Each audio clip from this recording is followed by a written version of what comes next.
It's Trump versus Powell, and the Fed is getting politicized. Yeah, I know, the hard hat on my head might look ridiculous, but Trump wore one, Powell wore one, so I figured I'd join the club, because what they're building or tearing down could change your mortgage, your credit card rates, and the value of every dollar you own. Here's what's going on. Jerome Powell, the current Fed chair, was actually picked by Donald Trump when he was president in his last term. But now, Trump's not happy with him. He's out there saying Powell needs to cut rates now. He's calling him too cautious, even saying Powell's policies could tank the economy. And this is coming from the same person who gave him the job in the first place. Look, I hate to be political, but so does the Fed. The Fed's whole job is to stay independent. They're supposed to make decisions for the economy, not for whoever's in office. But when politics starts creeping in, the whole world starts asking, are these decisions being made for the economy or for politics? And the second that doubt creeps in, trust cracks. And when trust cracks, we all feel it in our mortgages, our savings, and even in our grocery bills. The Fed's job isn't to make anyone happy, it's to keep the economy stable. That means raising rates when inflation's out of control, holding rates steady when everyone's yelling cut, thinking in decades, not election cycles.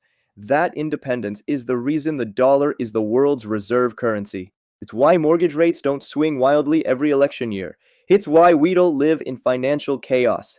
But history shows us what happens when that independence cracks. Let's go back to the 1970s. President Nixon wanted to win re-election.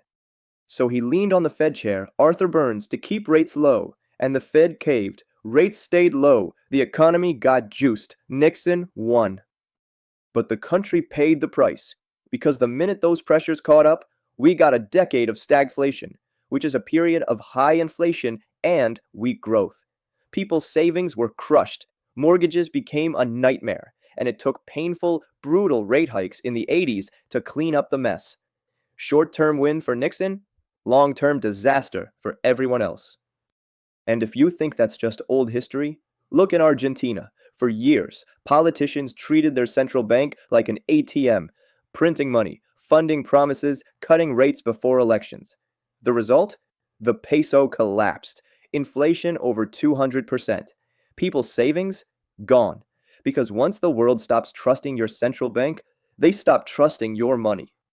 Now, America isn't Argentina, but the second markets think the Fed is making decisions for politics instead of the economy, things break. Investors demand higher returns to cover that political risk. Your mortgage, your car loan, your business credit card all get more expensive. The dollar gets weaker. Imports cost more. Inflation creeps back in.